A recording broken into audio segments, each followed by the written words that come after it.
So coming in at number 5, we got the Vance Cougars. And Coach Aaron Brand has a ton of offensive talent at his disposal. With quarterback Kingsley Affetti coming into East Carolina, tight end H-back Jeremiah Hall going to Oklahoma, and then big 6'4" Michael Roberts, who's one of the kids at Lethbury, and comes into Vance with a kid that can just throw any pass that you can think of. So expect him to put up some big numbers as well. Vance will be young on defense, and that's going to be the thing. How fast can that defense come together and support what's going to be an offense that puts up, some good numbers? Because we saw last year they were right there against the 2 state champions. Right. They lost by 1 to Mallard Creek, and they lost, I think it was by 1 to Catholic in that playoff game in the first round. So they can play with anybody. And I know what you're going to bring up here. I'm going to save that point for you. But Coach Brand is obviously well-versed, learned under Tommy Knotts, real great guy. Will be out at Vance really soon to talk to them and get a perspective on them. But I know you want to make your point about Vance. Well, Vance, I think, first of all, I agree with you. And if you look at them, they're probably the closest team that can put players on the field at the start of the game that can match up with Mallard Creek. Probably the only program that can really do that at the start of the game.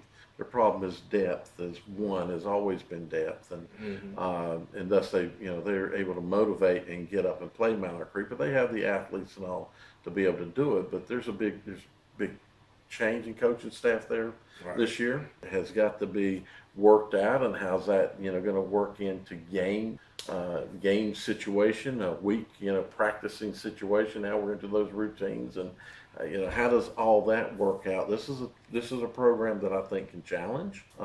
If they can hold it mentally together, and the coaching staff can stay together, and everybody can work together.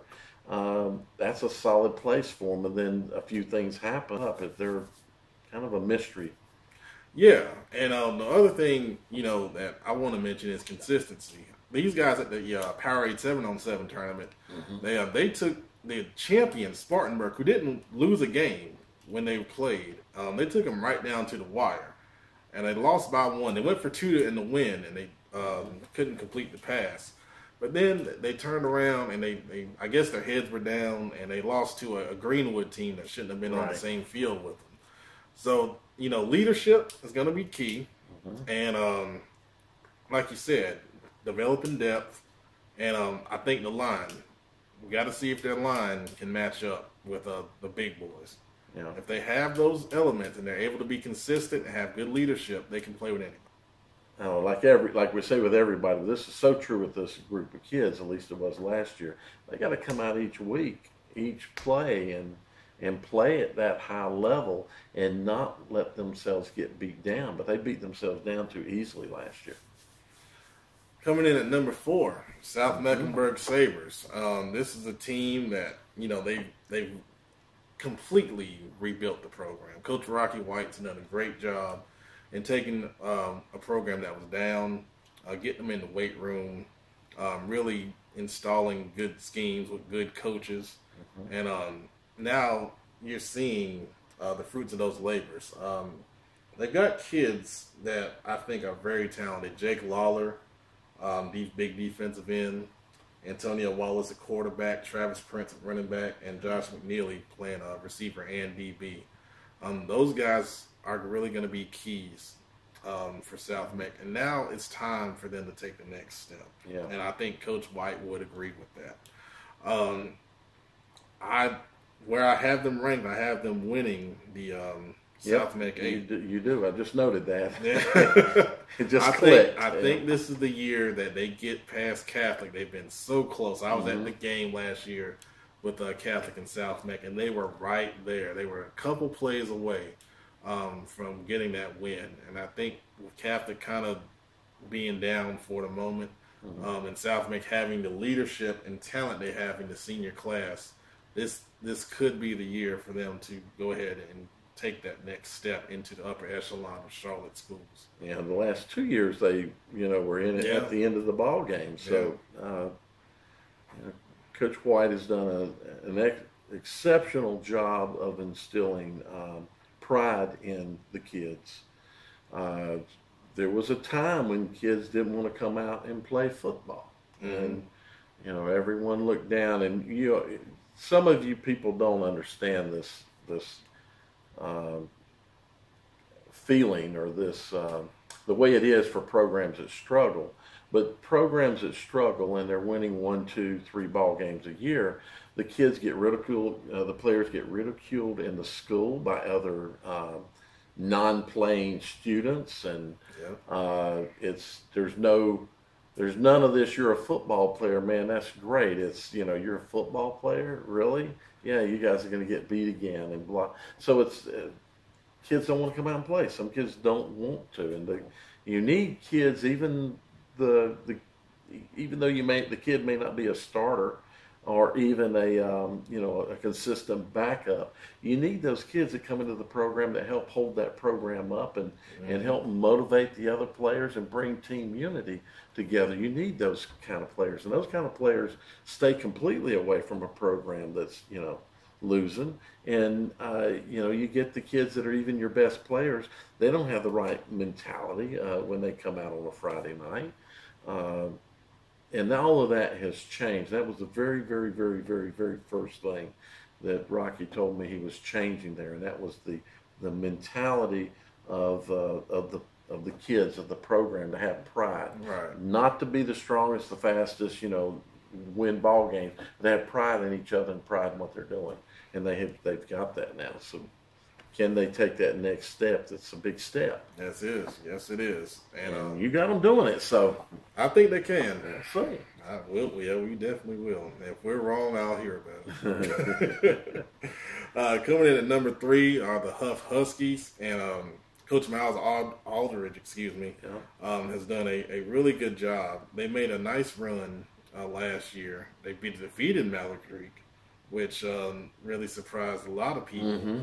And, they got into the playoffs and made a run. They had to rematch with Mallard Creek in the quarterfinals. And Mallard Creek was motivated. Right. Very motivated. Yeah. But for Huff to be in that position where they are at such an early age as a school speaks a lot for what they're doing in that program. And, of course, with Huff, you've got to start with Jackson Gibbs. And, he's a kid that's been throwing the ball well all summer long, and that's one of the names I've heard repeatedly. This kid is going to blow up this year. He's really going to take the next step and become a big time quarterback in terms of where he can be projected on the next level as well. He doesn't do it alone, though. He's got a couple other guys with him. Sean Hershey is one of his favorite targets at receiver. And, of course, they have their 2 running backs back that we talked about a lot in terms of players of the week, and Rashad Williams and Jared Nagy. And they're both back to help out in running game and on defense as well. One of the things I like about Huff, they run a no-huddle offense, and Gibbs runs it seamlessly. It's like a well-oiled machine with the signals and all the movement and shifts and all that. And, I love their scheme. I think it matches him very well, matches his personnel well, because they don't have a ton of what you would call athletes, right? And then getting them to space and making plays and all that. They execute really well on both sides of the ball, especially on defense. There's Coach Sullivan was the defense coordinator last year. I don't know if he's back again or not, but their defensive staff does a great job of being in position, knowing what's coming, and making the play when they get there. Their biggest problem this year is going to be, as far as trying to challenge for the top, is that Mallard Creek is, I think, going to be a much stronger team this year than they were last year. So it's going to be a big challenge for Huff to be able to even beat them one time. I was really disappointed in their performance in that playoff game. They very impressive in their win over Mallard Creek, but then to not be able to rise back up to that same level. And you knew Mallard Creek was going to. You knew that they were going to rise up and they did. They rose up very high, and it just seemed like, and this, Mallard Creek, that was their game. But the thing that really concerned me in that game, or I question, is that Huff did not elevate any at all. They just kind of were very, like this. And that's not taking anything away from Mallard Creek. It's just that they did not follow Mallard Creek in their lead and stepping up. They're going to have to do that. So this is going to be a tough. You've got them finishing second in the conference, and I can kind of see that. Vance and North Mecca, I think, are going to be, and A.L. Brown are. I think those are going to be a real close to each other. Yeah. And I believe we're going to have a big gap right now, at least with Mallard Creek. And you mentioned the gap. When we always talk about, when we do best of last, we talk about tiers. These top two teams, I think there's a tier, and then you've got everyone else below them. And number 2, Butler Bulldogs. Coach Brian Hales, is coming back with a team that's got a lot of talent. Yeah. Especially on the offensive side of the ball. I actually talked with Coach Hales at length at the Powerade 7-on-7. He's very excited with everything he's got coming back. Starting, of course, with Davis Cheek at quarterback. I think he's poised to have a big year.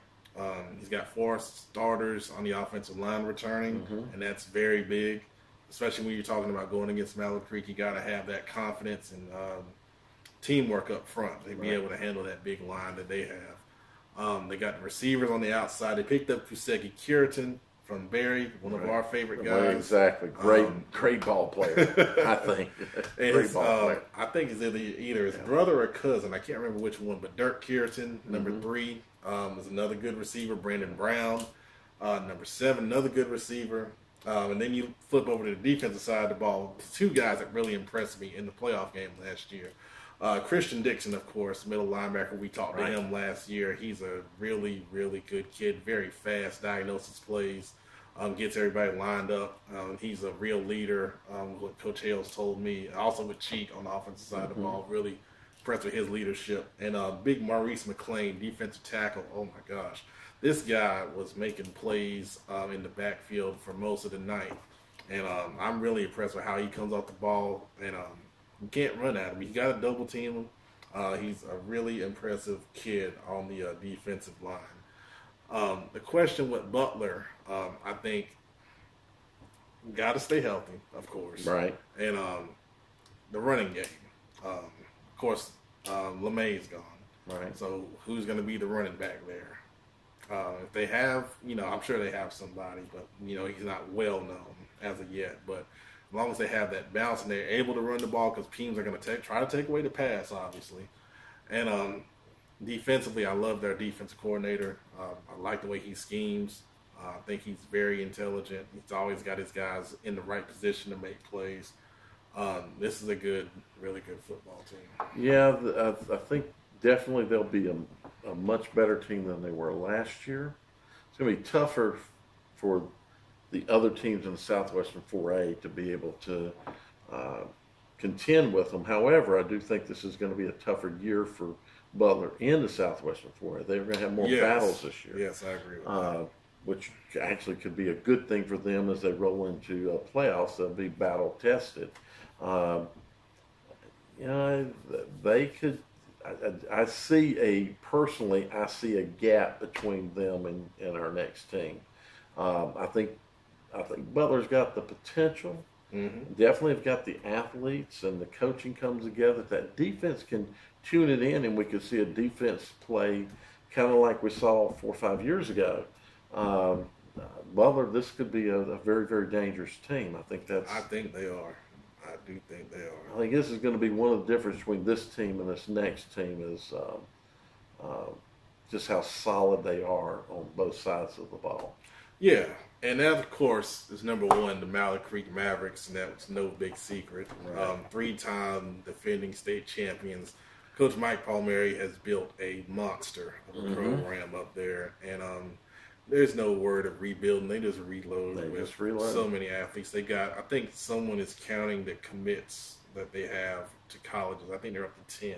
I can believe that. Yeah. And there's so much talent here. I couldn't even fit all the names. No, it's really, if you just pick a position, they've got the players. I mean, good gracious. You got the kid, Chauncey Caldwell, who's transferred from Durham at quarterback, Darnell Walker at running back, Grant Gibson on both lines. He plays offense and defensive line.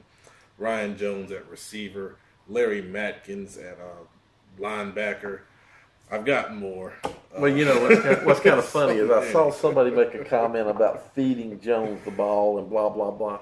You must not realize what Mallard Creek's got. I mean, they can feed a number of people the ball, and they would not have they wouldn't fall down by feeding the ball to someone else.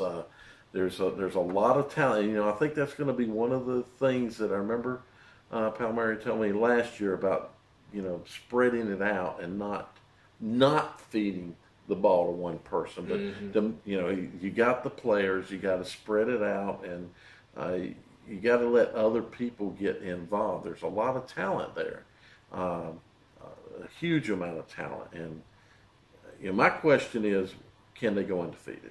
Right, you mentioned that off camera because they've started out with a heck of a schedule. They're going back to Dillon, and you know they're fired up down there to try to knock them off. I mean, there were people fired up about beating them in the 7-on-7. I got a video right now on my channel where Page beat them in overtime in the 7-on-7, and they're celebrating. You know, obviously that was... It's a national championship. Yeah. Of course, they were fired up from last year getting beat in the state title game. Right. But, you know, to beat Mallard Creek or be competitive with them is a big deal to a lot of these schools. And that's the sign of a real, true program. And it's kind of the thing that we saw when Independence was on their run.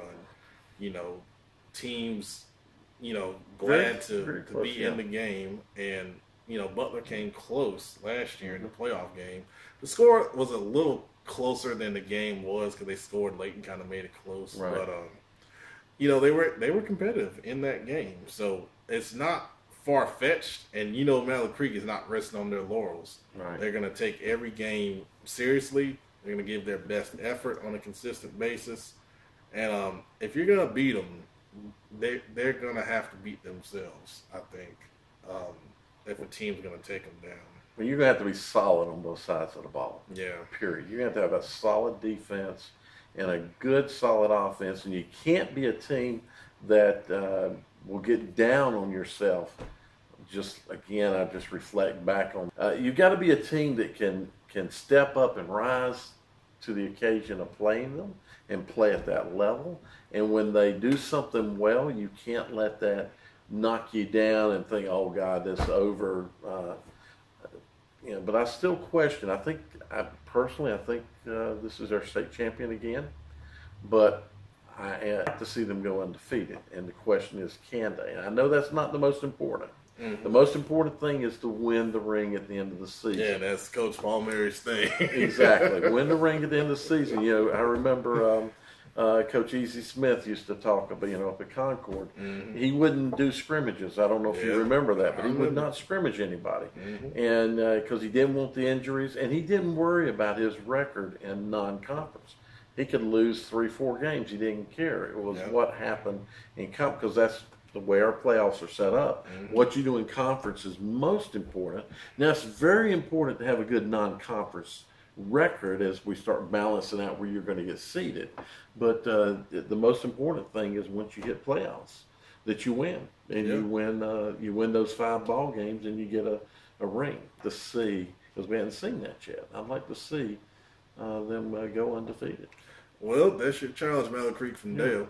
You know, of course, it'd be great if another team can step up and beat them and win a state championship. Great for them, not to take anything away from anyone. But this really is a team that you know, you got to put them up there.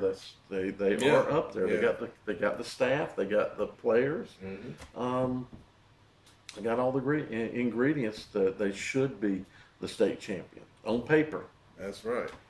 So this being the preseason best of last, this is longer than what we normally do with the best of last. So, and we'll probably split this. Yeah. So we appreciate you watching. We assume you watch both videos. We appreciate you watching. Yeah. And stay tuned because we got